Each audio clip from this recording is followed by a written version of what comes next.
هلو انا بصي طه، ازيكم عاملين ايه؟ يا رب تكونوا بخير.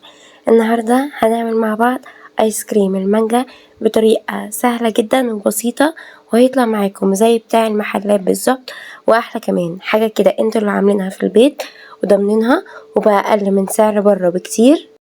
بكيلو مانجا بس هنعمل 2 كيلو من الايس كريم، حاجه كده بيور وطبيعيه. يلا بينا نبدا مع بعض الطريقه.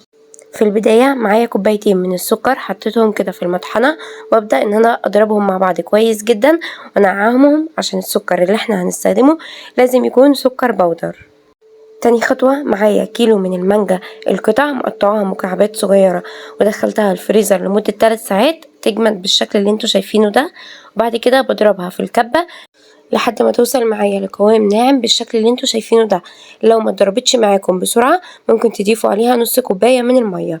بعد كده بضيف كوبايتين من السكر بالشكل اللي انتوا شايفينه ده، وكمان بضيف عليها كوباية كبيرة من الكريم شانتيه الخام. بعد كده بنزل عليهم بكوباية كبيرة من اللبن، وكمان كوبايتين كبار من المية. المية اللي انا استخدمتها بتكون ساقعة. بعاير كله بنفس الكوباية ما عدا السكر بيكون كوباية كاملة، يعني معيار الكوباية بيكون نص، فبضيف كوبايتين. بقلب بقى كل المكونات دي مع بعضها بالشكل اللي انتوا شايفينه ده. طب ليه انا ما حطيتش الكمية كلها لبن؟ علشان خاطر لو ضفت الكمية كلها لبن الايس كريم هيكون دسم جدا ومش هتقدروا ان انتوا تاكلوه. فانا بالنسبة لي المعادلة دي بتكون مظبوطة جدا، ان انا احط كوباية من اللبن وعليهم كوبايتين من المية. بضرب بقى الخليط مع بعض كويس جدا لحد ما يطلع معايا كريمي بالشكل اللي انتوا شايفينه ده. بياخد معايا وقت حوالي 5 دقايق في الكبة علشان يوصل معايا القوام اللي انتوا شايفينه ده. ودي اهم حاجة في الايس كريم، ان هو ياخد القوام الكريمي بالشكل ده عشان خاطر يطلع معاكم مظبوط. بحاول بقى على قد ما اقدر ان انا اساوي الاطراف كده بتاعه الايس كريم وهزه كده هزه محترمه علشان اخرج كل الهواء اللي فيه. مش عايزه خالص يكون فيه اي فراغات من جوه. بعد كده بساوي الوش بتاعه كده بالسباتيولا بالشكل اللي انتوا شايفينه ده.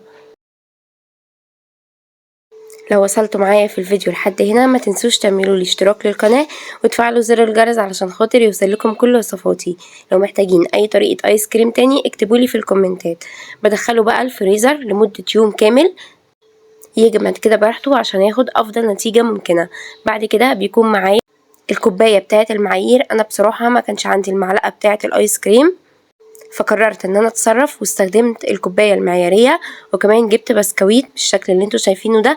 وببدأ بقى ان انا اضيف الايس كريم في البسكويتة، ممكن تضيفوه في بولة زي ما انتوا حابين. بتطلع معاكم بكل سهولة، بتطلع خطيرة بالشكل اللي انتوا شايفينه ده. عايزة اقول لكم ان ده اسهل واسرع ايس كريم مانجا هتعملوه في البيت. طعمه طبيعي جدا من غير اي ادوات صناعية. جربوه واكتبوا لي رأيكم في الكومنتات. لو انتوا اول مرة تشوفوني ما تنسوش تعملوا لي اشتراك للقناة وتفعلوا زر الجرس علشان خاطر يوصل لكم كل وصفاتي. ما تنسوش دايما ان معبوسي طه دايما حلاوتها في تتبيلتها.